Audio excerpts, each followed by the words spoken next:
कहते हैं, दुश्मन का दुश्मन दोस्त होता है और तुर्की और पाकिस्तान के नए प्रोजेक्ट को देखकर यही महसूस भी होता है।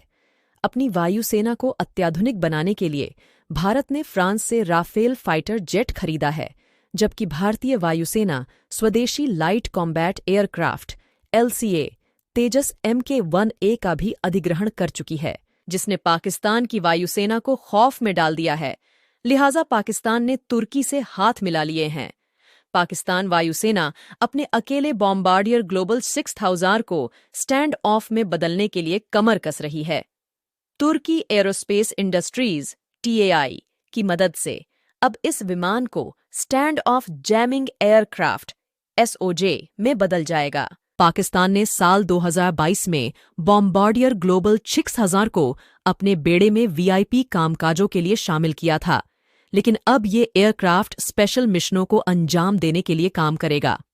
भारत ने साल 2019 में सीमा पार जाकर बालाकोट में घुसकर एयर स्ट्राइक किया था और भारत के ऑपरेशन स्विफ्ट रिटॉर्ट के बाद से ही पाकिस्तान किसी स्पेशल एयरक्राफ्ट की तलाश में था।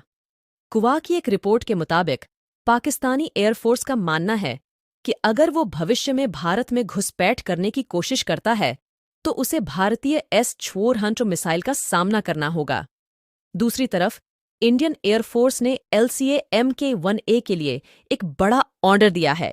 और ये फाइटर जेट एक सक्रिय इलेक्ट्रॉनिक रूप से स्कैन किए गए एरे AESA और EW/ECM स्वीट के साथ कॉन्फ़िगर किया गया एक फुर्तीला और अत्यधिक गतिशील हल्का लड़ाकू विमान है, जो अगले कुछ सालों में पुराने हो चुके MiG-21 बाइसन को पूरी तरह से बदल देगा।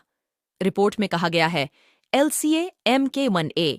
न सिर्फ MiG-21 से कहीं बेहतर प्रदर्शन करेगा, बल्कि यह सीमा पार करने वाले किसी भी PAF लड़ाकू विमान के लिए सबसे बड़ा खतरा भी होगा, जिसमें नए शामिल J-10C या बेशकीमती F-16 ब्लॉक 52 भी शामिल हैं।